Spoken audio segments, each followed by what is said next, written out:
Saya mau menanggapi pernyataan Pak Anies Baswedan yang mendorong penetapan bencana di Sumatera sebagai bencana nasional. Ya, argumen itu terdengar empatik, tetapi secara kebijakan dan strategi negara, saya kira argumen itu tidak utuh, bahkan cenderung menyederhanakan persoalan. Kok bisa, Bang? Pertama, Pak Anies membangun kesan seolah-olah tanpa status bencana nasional, negara tidak bekerja maksimal.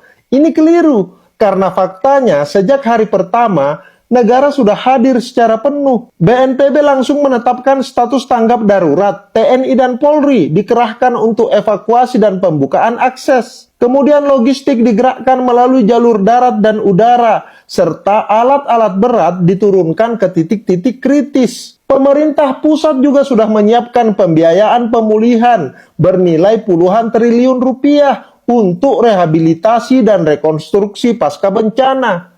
Artinya, secara fungsi negara, tidak ada kekosongan penanganan. Negara sama sekali tidak melepaskan urusan ini semata-mata menjadi urusan daerah dengan pembiayaan APBD doang, seperti yang disampaikan Pak Anies. Kedua, Pak Anies seolah memposisikan status bencana nasional ini sebagai prasyarat empati dan keseriusan pemerintah.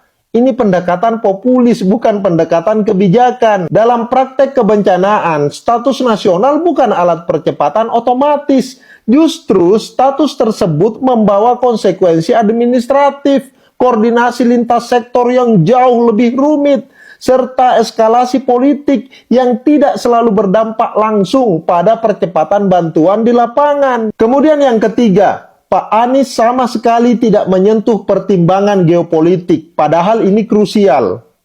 Penetapan bencana nasional adalah sinyal politik ke dunia internasional bahwa kapasitas nasional sedang berada dalam kondisi kritis. Ini membuka ruang masuknya aktor internasional, NGO global, lembaga donor, bahkan kepentingan negara asing ke wilayah terdampak. Dalam konteks Aceh dan Sumatera yang memiliki sensitivitas historis dan strategis, negara wajib berhitung cermat agar penanganan bencana ini tidak berubah menjadi pintu masuk agenda lain di luar kepentingan nasional. Keempat, argumentasi Pak Anies juga mengabaikan fakta bahwa masalah utama di lapangan bukan kekurangan anggaran atau pasukan, melainkan keterbatasan akses akibat kondisi geografis dan cuaca ekstrim.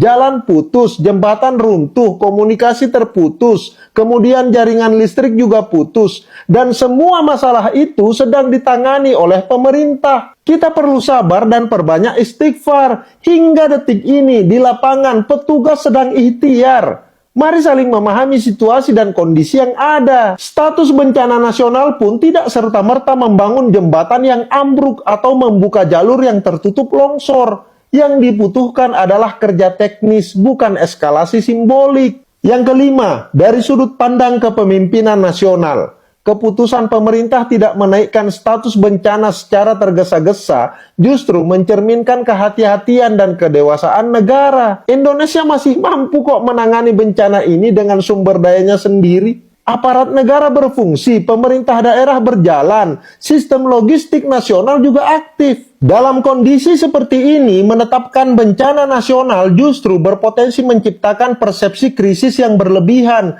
baik di dalam negeri maupun di mata dunia. Ya, saya paham Pak Anies berangkat dari narasi moral, tetapi cenderung mengabaikan realitas kebijakan dan strategi negara. Empati itu memang penting, tetapi empati tanpa rasionalitas hanya melahirkan tekanan opini, bukan solusi. Kehadiran negara tidak diukur dari seberapa besar label krisis yang dipasang, melainkan dari seberapa efektif ia bekerja di lapangan. Dan faktanya kan jelas, negara bekerja, aparat berjibaku, anggaran digelontorkan, logistik bergerak, dan pemulihan berjalan. Maka desakan Pak Anies untuk menetapkan status bencana nasional lebih tepat dibaca sebagai manuver naratif. Saya tidak mau menyebut manuver politik, tapi manuver naratif dan bukan kebutuhan kebijakan. Dalam situasi seperti ini, yang dibutuhkan bangsa ini bukan perlombaan retorika empati, melainkan ketenangan, kepercayaan pada sistem negara, dan dukungan agar kerja pemulihan bisa berjalan tanpa gangguan politisasi. Kira-kira begitu.